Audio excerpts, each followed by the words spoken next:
Welcome back to part 4 of the 2021 Best and Worst of WWE Smark Out Moment End of the Year Awards. Thank you for joining us for this. Thank you for listening to the previous parts, and thank you for continuing on here with the On-Air Personality Awards, which may or may not be combined next year. I'm still debating whether or not we should do that and kind of do what we did with AEW, where we just sort of combine this with the Wrestler Awards and call it the Performer Awards. Let me know what you think. If you like that idea, drop a comment. If you don't like the idea, you want to keep this separate, let me know that as well. I'm leaning more towards that direction. What do you guys think? Yeah, merging things is always worth it. This is one instance where I'm happy to merge. It's kind of a debate between, do we want to have longer segments? Because we're going to keep these awards. It's not like we're going to get rid of them like the programming ones, but do we get a longer one of the Performer Awards? Or do we keep it split up in two, like that kind of thing? I don't know. What's your preference, everybody? Leave your comments. But we've got another 6 awards to break down here, the best and the worst of each of these categories. So drop your comments below and tell us your thoughts on your picks for all these. And you can find all the information on all the options for this, except for the ring announcers and the broadcasters and that kind of thing. But the other, like the authority figures and such, you can find them on the roster page on smarkmomo.com. I don't know if I'm going to bother to track the broadcast team stuff and put that elsewhere. I might. I've been keeping track of that all these years, but I haven't really published it anywhere. Maybe I will. Maybe I won't. We'll see. But we're going to start things off with the manager or valet of the year and your list of options that you have for these that were in the company at least at one point. Some of them stopped being managers. Some of them still are. You got, and I don't know, it's kind of up for debate if you constitute some of them, because some of them are just wrestlers, like MVP and Eddie Dennis. You got Malcolm Bivens, you got Maurice, Paul Heyman, Reggie for a little while was just a manager. You got Robert Stone, you got Scarlett Bordeaux.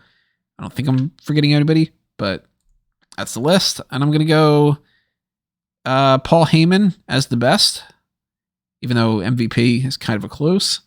And my worst is, for the time frame that he was, Reginald.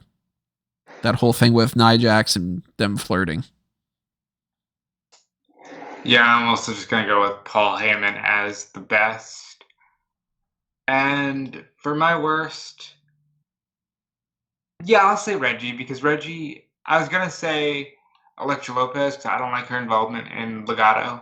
But I can get over that, because Reggie was the focal point of the first ever one-on-one women's main event of WrestleMania.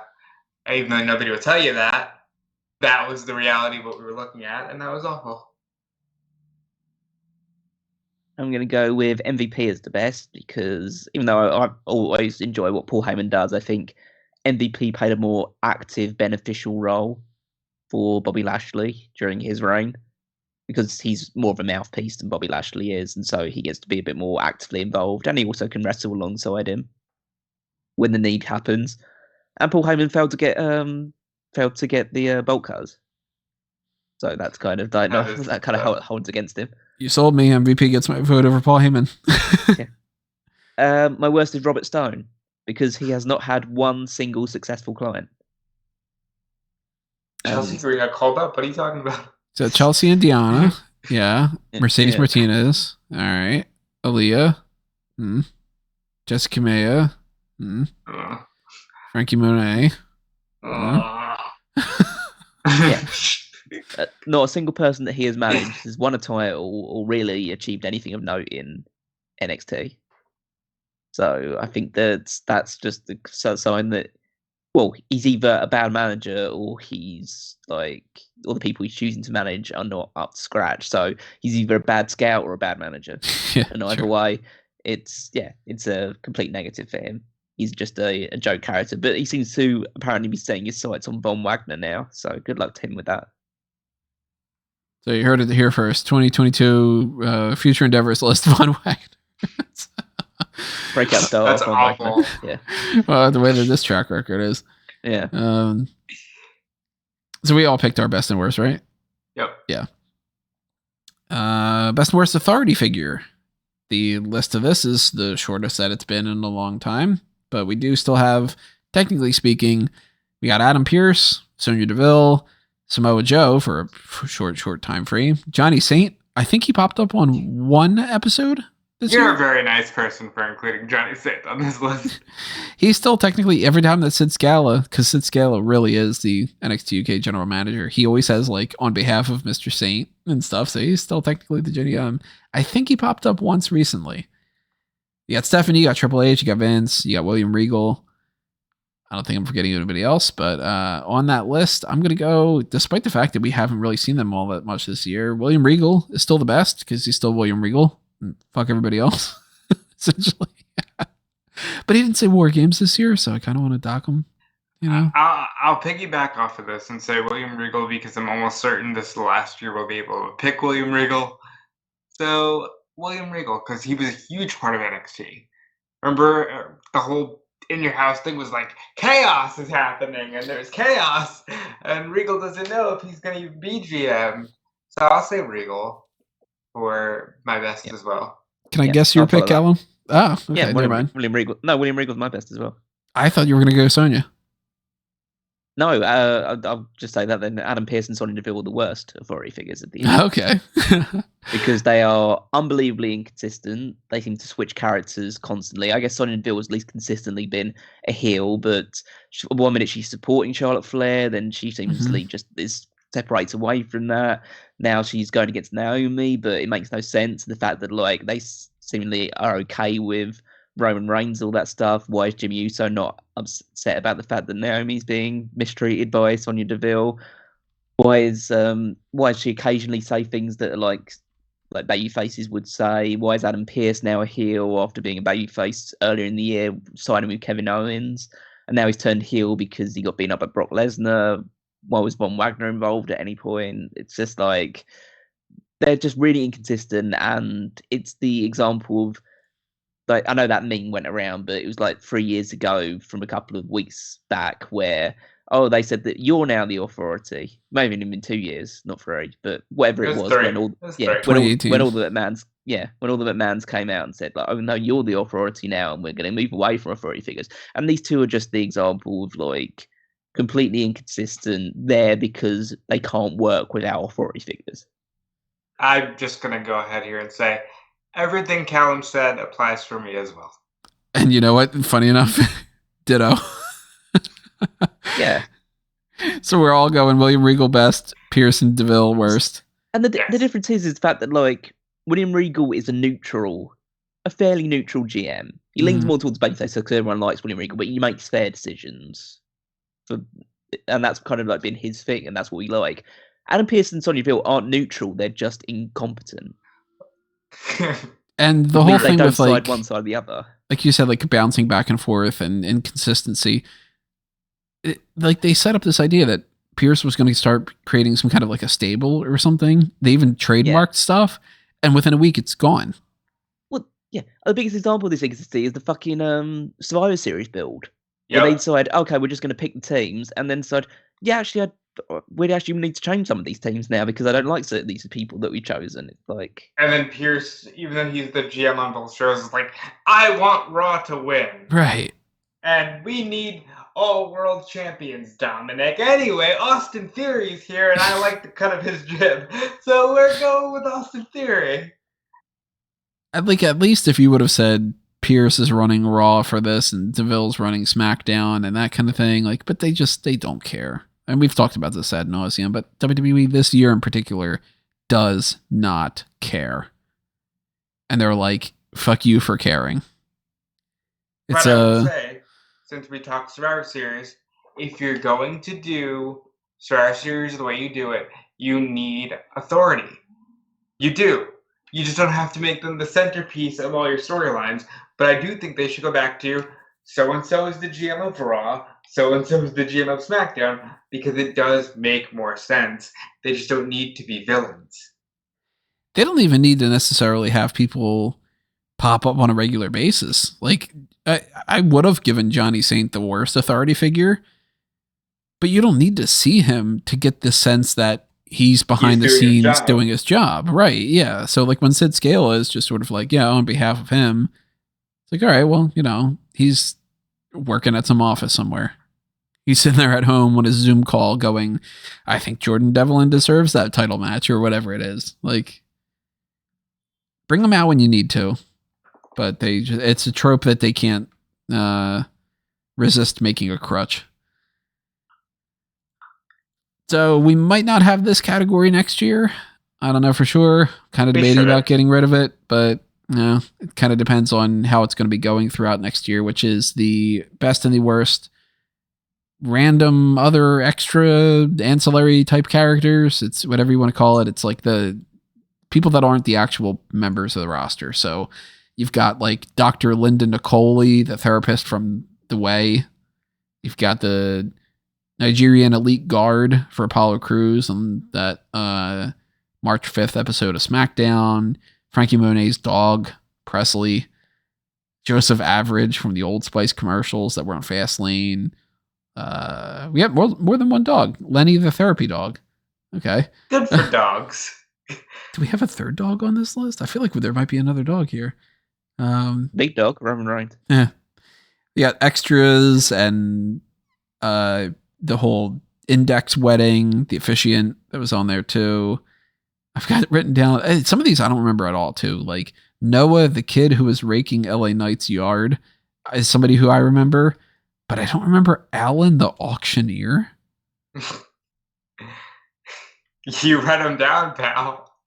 Alan the auctioneer. It was on NXT, so it had to be a Ted DiBiase thing, but I don't remember for sure. Yeah, it was when Cameron Grimes was bidding on houses. Oh, the house. That's right. Yeah. Okay, now I remember that one. You got David Krumholtz, the actor who was Bernard in the Santa Claus. He played fake Drew McIntyre, the Drew McInfart thing. That was January 18th. Sami Zayn's documentary crew. You got the Firefly Funhouse puppets. A whole lot of instances of girls fawning over someone this year. Somebody specifically this year thought that was a way to like get attention because there was like all of Bobby Lashley's girls. There's the ones that were hanging off of LA Knight and Cameron Grimes. The ones that Grayson Waller has flirted with and all that. Carmelo's face mask assistants count for this year. Andre Chase University students. Lash Legends crowd. There's a lot. And most of them are completely forgettable. I can't tell you who really was playing some of these parts either. What is this one? I have written down witches and other spooky extras scaring Carmelo Hayes and Trick Williams on NXT Halloween Havoc. But I have in quotes, it's just a dead kid. I don't the only thing I remember from that is I know they went to Dexter Loomis's house, I think. Or like it was to do with Gargano and Loomis. I think they went to a haunted house because I think they were trying to get back the North American title because they'd stolen it. Or something to that effect. Oh. But that's all I can recall of what that was. It's just a dead kid is a great quote.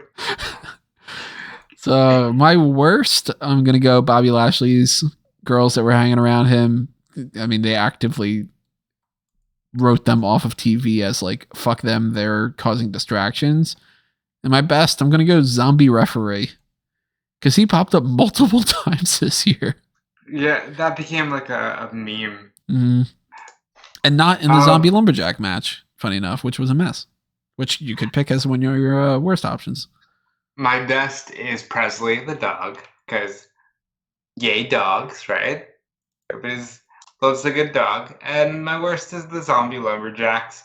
Not because they did Zombie Lumberjacks, but because they announced a Lumberjack match. And then we're randomly like, hey, Batista's in this movie, and we got zombies! Like, what happened there? What, you couldn't just say, hey, let's do a zombie lumberjack match for some reason, and then make a reason. You're just like, hey, zombies, because Batista's movie. Same thing, now that I think about it, with the egg. It was kind of like that, except inanimate. I'm sending you guys, I looked up what Lenny the therapy dog was. It's a stuffed animal that Noam Dar had on the Superstar. That's you know what? If it wasn't for the fact that he's just stuffed and that Presley's real, I'd go with Lenny. It's great. The comments under this thing, or somebody's like, Lenny got a lawyer up. Somebody says, build him up to dethrone Walter. 24/7 champion, that kind of deal. Oh, man. What are your picks, Callum? I wonder if I'm stepping out of turn a little bit, because I feel the other ones are just like pretty obvious. My best is Bad Bunny. See, I don't constitute him an extra kind of character. I thought he's celebrity involvement. Well, you picked Pat McAfee. Yeah, we don't have a celebrity one, do we? No, we don't have that anymore. I got rid of that. Yeah. So he's an extra character then. Yeah, he doesn't fit anywhere else. Callum's got a point. So yeah, Bad Bunny did very well in his WrestleMania match, and was in all the build up towards it as well. He was regularly involved. So yeah, I think he did great work there. And then worst is Lily the Doll. Yeah, I crapped on Lily in the other segment, so I didn't want to continue burying her. Because like she was just, again, she was too heavily involved, but in a completely negative sense of like, oh, well, I'd like to introduce you to Lily now that I'm taking on this thing, which totally isn't the Fiend, but it's like a slight evolution upon it. But we're using a doll instead, and a doll could control people, and that just kind of takes all the stigma, or takes all of, even though wrestling is like, you're trying to suspend your disbelief. I don't like any of the spooky bullshit stuff. And just her being able to hypnotize Shayna Baszler, or wink at Doudrop, or stand up on her feet after being knocked down. Just all of that stuff was just way, way, way too goofy. Some of the worst TV this year. I respect it. I agree. Lily is definitely one of the worst parts of this year. They never went full, and they're the women's tag team champions. That's good. God, that was a real threat, wasn't that? Yeah. Really seemed like they were going to go. Great job they treated the women's title with such respect this year. Let's go to the best and worst ring announcers of the year. For some reason, people are always confused about this. Ring announcer means the person in the ring that says, coming to the ring, so-and-so, not the commentary team. I'm not being funny. At this time, isn't there only one on the main roster? Yeah. Yeah, because I got rid of the other one. It's pretty bad. The options for this year, I don't think I'm missing anybody, but the people that at least had been on one episode of a TV show, from what I'm aware of, you got Alicia Taylor, Sarah Schreiber, and Samantha Irvin in NXT. You got Francesca Brown in NXT UK. And then your Raw and SmackDown crew was Greg Hamilton and Mike Rome. I don't think anybody else did ring announcer duty. So I went worst was Francesca Brown, just because I'm not a big a fan of her on NXT UK. And I would have gone Greg Hamilton as best until towards the end of the year. So I guess I got to go Mike Rome. It doesn't take away what Greg Hamilton did this year. Yeah. It's not like he's that much better than Mike Rome. I mean, I'll still go best as Mike Rome as well, because he is still there and he didn't do anything wrong this year. Yeah. My best would be Alicia Taylor, because I think she's good on NXT, and she's one of the only carryovers from the Black and Gold to the 2.0. My worst, Francesca Brown. Yeah, because she's not bad, but I like Andy Shepherd a little bit more. Andy Shepherd's cool. I like Andy. But yeah, he doesn't do the ring announcer stuff anymore. He's just on commentary. This is another award that's just sort of like, especially somebody like Callum who doesn't watch the shows actively as much anymore. Like, what is your takeaway? Do you have a worst from that, or is it just sort of they all bleed together? Well, I just went with Samantha Irvin because I don't even recall her ever. I don't know when she is doing announcing for NXT. Oh, she's oh, then who cares? I don't actively dislike anybody that does the announcing, but I don't know what Samantha Irvin does. I haven't heard her, so I just assume that I've heard the rest of them and I don't mind them, so I just go with the one that I've never heard. Yeah, so that's another. I don't know. It's another category that I'm kind of thinking of maybe getting rid of next year. You could. Just You lumping it totally together could. with some other ones. Or just get rid of it in total. Because at the end of the day, unless they give us a reason to start doing it again. Yeah. Right. Because we used to have a lot more options. I think you need at least 8. Maybe 6 to 8 nominees for a chance to redo it. I guess they technically have them, but do they really? And we used to have see Francesca Brown, do you? No. Yeah, and we had Lillian in the past. We had Renee. I think she did a little bit of ring announcing. They haven't even had a celebrity do an announcement this year. Yeah. When they had what was that? A Reverend Al Sharpton and stuff like that doing ring announcing for a match. Didn't he do the John Cena? Yeah. No, that was what's his name? Al Rucker. Yeah. Yeah. So it's just people doing a joke one like a Maria Menounos or something like that. They might as well just get one person to record all the names and then just play it over the loudspeaker. Yeah, might as well. But they need them for somebody to, during the commercial breaks, be like, remember everybody, you can go pick up something on the WWE shop. That's what they really use them for. Kudos to Francesca Brown, who, upon looking her up on Instagram, gave birth recently. Really? Yeah, gave birth 4 weeks ago. Huh. Kudos to her. Yeah, thumbs up. Congrats. She wins best. No. The kid wins best. Yeah. Now, broadcast correspondence, we have a lot more to pick from. You will be able to see them up on the page. I'm not going to run down the list of all of them because a lot of them don't have a job anymore, it seems. I have not seen Radzi in NXT UK. I think they got rid of him. I don't know if for some reason, have we seen Jackie Redmond again? She's on Raw Talk, isn't she? Is she still on Raw Talk? I don't know. I haven't watched it. Yeah. Okay. Well, there's a name. But some people popped up for just an episode of The Ultimate Show, Gabriella Lispisa. I don't know if I'm pronouncing that correctly. You got some one-time sort of off-branded people here and there for Alex Pagan, Denise Salcedo. You got Arash Markazi kept popping up here and there. Lost some people along the way, like Dan Vollmeyer, Evan Mack, Charlie. No more on the roster anymore. She got released at the beginning of the year. There's a couple people that I do actually like, though. And some of them are within the range that I was just I don't know which one of these I would pick between. I do want to give a little bit of a shout out to somebody who nobody would ever bother to give a shout out to, but I think it's worth it. Scott Stanford, man, is just the most basic, perfect person for what he does.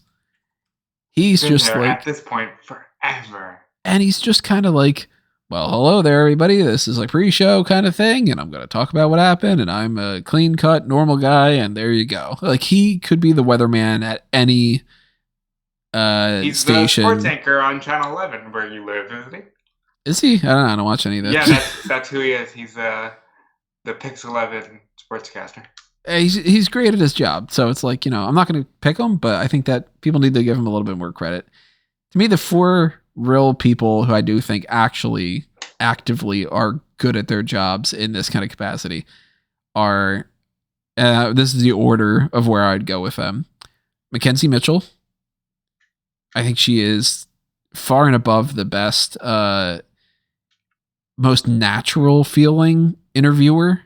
The way that they have things going on. I love in particular that she's able to say Vic and Wade, back to you kind of thing, But I think she checks all the boxes. I think slightly above her in some capacities, just as an overall catch-all broadcast correspondent, is Kayla Braxton. I got a feeling that Rob might pick her. Yeah. She is your pick for best? I'll say that. A special shout out to Denise for, actually getting on WWE programming this year. But obviously, Kayla Braxton this year leveled up to where now she's like a character. Very few people have gotten to that level. It's Renee. going way back, Gene Okerlund, and now Kayla, thanks to Paul Heyman, is getting on that, like, she's a character on the show level, which is good. I am a big fan of... you're going to pick her too? Yeah, Kayla's my pick as well. Absolutely. Hell yeah. Yeah, she's gotten to the level... She's obviously not Renee Young level yet, or even Charlie yet, but like she's getting to that level, which makes me think that she's probably going to leave the company in the next year or so. Probably. She'll just start working on, like, I don't know, some MLB thing or something. Yeah. It's the law of diminishing returns. As soon as you get just slightly a slight derivative of the former level, then you get released, and so the next person, until it's basically just a robot that's just in control of this entire thing. And then people will be like, "Hey, can we hire that robot?" And then that will eventually leave and replace with an iPad screen instead. It happened with Charlie. It happened with Kathy Kelly. It happened with Renee. Yeah. Shout out to Sam Roberts. He's fun. Shout out to, I still don't know how to pronounce her name, Katsali, I think, from WWE Aura for obvious reasons. And the brunch, WWE brunch. Brunch? Yeah, they do a brunch thing on Instagram, and she interviews people, and I have to go through it sometimes for work. I don't even think I have any idea what that is. Well, there you go. Like a brunch show? I'll tell you what it is. It's more content. It's where she interviews people at like noon on Thursdays on Instagram. How pointless is this content? But the two that I was just like, I don't know which one of these two I really want to pick. I do have an ultimate pick I went with, but I just love their dynamic. Ryan Popola and Matt Camp. And as much as I do want to give it to Ryan Popola, Matt Camp is fun and informative, and I feel like he just loves his job, and it makes me like watching him because I'm just sort of like, okay, well, he's bringing out a little bit of the passion and that I am like losing. You know what I mean? I like Matt Camp. Matt Camp is the kind of person who, if he stays long enough, could turn into a Stanford, you know, where he's just there and he does his job well and he's professional.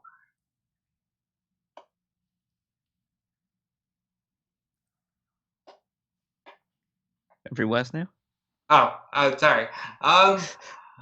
My worst, I'll say Roberts. He's kind of annoying. Yeah, Roberts is annoying. He's one of my choices. It's not the one I actually went with. It was a close run thing with him and Pete Rosenberg, because Pete Rosenberg is just terrible as well. But I'm actually going to go with Booker T. Because Booker T has some of the worst takes in the entire wrestling landscape. You don't get Svay 5 for his Chucky Ducky Quack Quack moment of the night? I think he's just talking about the takes he says outside of the program. Well, just both in and outside of it. I mean, inside of it, at least it's like kept within the bounds of scripting to a degree. But then outside of it, it's just, he just says really dumb stuff about, I don't know why anyone would want to leave WWE for AEW. I can't understand. I can't fathom for a second. Because at the end of the day, he's well within his rights to think like, it should all be about the money, because that's all he ever really did. Like, he didn't really care as much about I say he didn't care, but like he cared more about the money than he did the actual work he did. But not everyone's like him, and he just can't seem to wrap his mind around the fact that people think differently to him. He's like one of those last from that era of, it's a business, it's money, and like 90% of people in the business now are diehards. I had written down question marks because I was like, I don't really know if either of these deserve to be like worst, but the two that I had written down were Alex Pagan and Arash Markazi. Pagan was Markazi on a Superstar Spectacle. He's been on a couple things on like NXT doing like interviews and stuff, and I don't know, I kind of don't see the point, like, because they kind of seem like they make it like, Arash Markazi's here. And I'm like, okay, well, maybe he's got like some notoriety that I just don't, I'm not crapping on the guy. I don't know anything about the guy, but like he does like an interview with people, like a sit down thing. And I just feel like that could have just cut a promo. So every time that he's popped up, it's felt like the segment didn't need to be there. And Alex Pagan, if I remember correctly, just had some of the worst takes on the Ultimate show, where it was like, the arguments become like, okay, well, I think that like, the whole like Melina and God, what was the thing? It was like Melina and Alicia Fox, best matches of all time kind of deal. Like it was like kind of giving me vibes of that, if I remember correctly, that Alex was like pitching some ideas and I'm just like, not really liking that, and kind of getting the feeling that everybody else was just like, yeah, okay, well, I disagree, and then let's move on. Okay, I understand who Arash Makazi is now. He's a baseball journalist. That's why they put him over so strongly. Okay, so that's why I don't know him, because I don't follow baseball. I'm sure if I would have reached out to one of my baseball friends, he'd be like, oh yeah, Arash Makazi, I know him. But really, like, I guess it's just kind of an unknown. Like, I couldn't tell you, of course, if Jimena Sanchez is any good, because I don't watch WWE Saturday Night. I couldn't tell you if Dennis Arnell was any good or still is. He hasn't seemingly popped up at all in NXT. Natalie Mamu, Nina Wu, I haven't seen her in a long while. Like, any of the people that just don't really exist as much anymore. Couldn't tell you. And I don't remember Justin Barrasso. I do remember Kazim Famuide. I remember he had some fun stuff. But yeah, it's if you don't show up enough to actually remember who you are, it's hard to kind of give you a best or worst. And I don't know if how many people are actually still employed. So let me know. If you are somebody who's able to track this stuff and you think that, God, what's her name? Like Elise Ashton might be gone. Is she gone? Yeah. Huh. Yeah, she's, wasn't she the one that Graves got into it with on Twitter? Because she said something about, like, all male broadcasters need to stop fawning over women. And Graves thought it was about him. And I believe that's the woman. Really? I don't know. This must be news to me. I don't think I tracked that story. Was that like when I was off or something? That was like 2 weeks ago. Huh. Yeah, I'm gonna have to look into that a little bit. But yeah. Broadcast correspondent.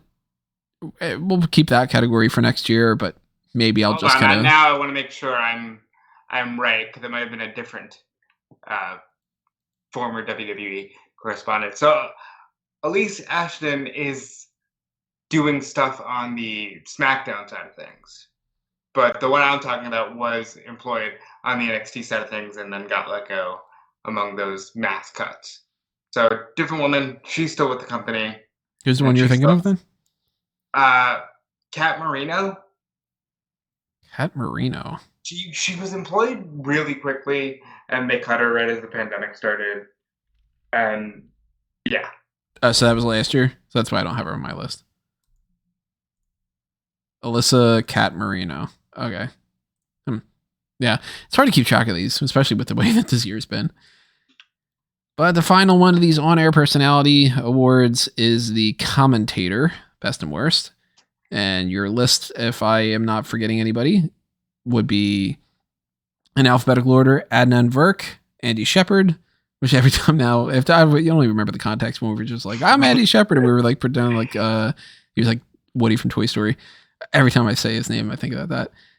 Beth Phoenix, Booker T from WrestleMania, Byron Saxton, Corey Graves, Jerry the King Lawler, Jimmy Smith, John Bradshaw Layfield, Michael Cole, Nigel McGuinness, Pat McAfee, Samoa Joe, Tom Phillips, Vic Joseph, Wade Barrett, and temporarily the foreign commentary teams, because they all got released with Peacock.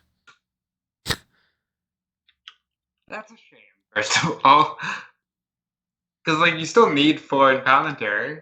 Yeah, they just seemingly said, screw other languages. We need to cut all that. I don't know why, but my worst, I think that this is pretty self-explanatory. It's Adnan Virk. Yeah, it's Adnan Virk. Even he admitted it. Like, I don't feel too bad. Yeah, Adnan's the actual worst one. I would still say that there are, if you try and discount him because he was so much worse than everyone else, then I think it's close run thing between Beth Phoenix and Corey Graves. Really? Have you had it with Corey Graves? I had it with Corey Graves like a year and a half ago.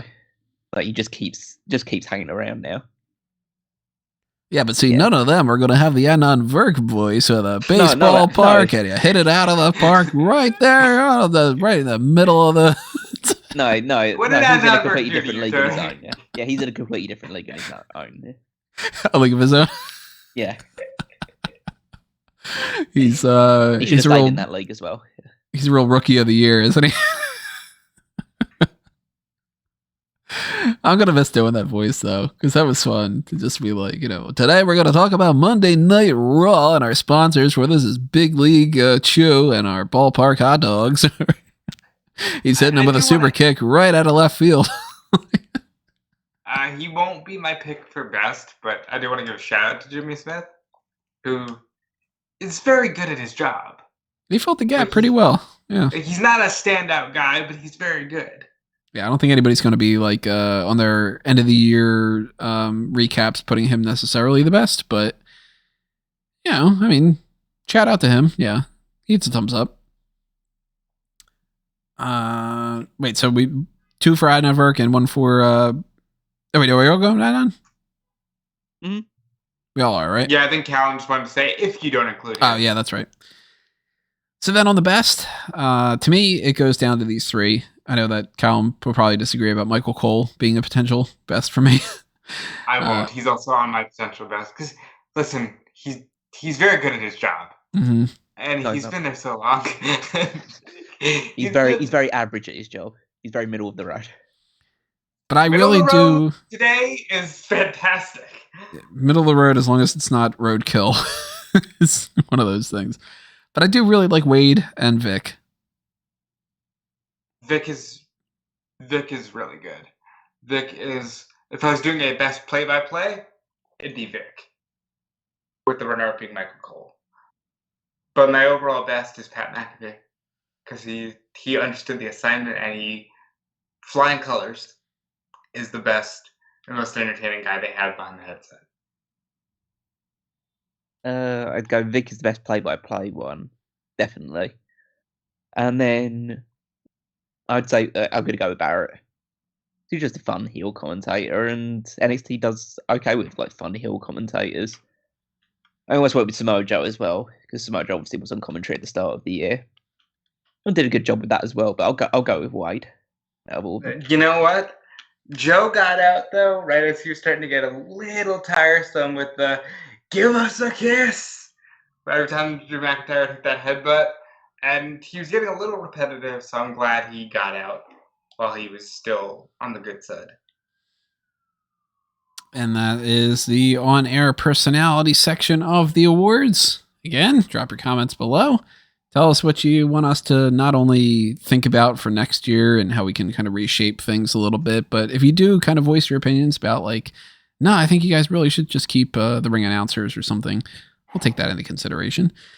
Did we forget anything? If we did, let us know. We'll drop a comment in response.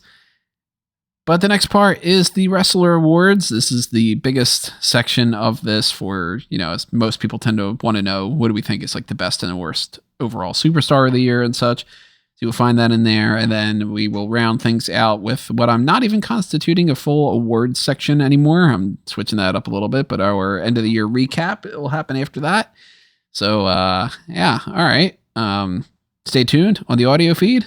Click on the next part on the YouTube side of things. Make sure you're also clicking that like button. A little reminder about the subscribe button as well. And we will see you when we see everybody in the next part.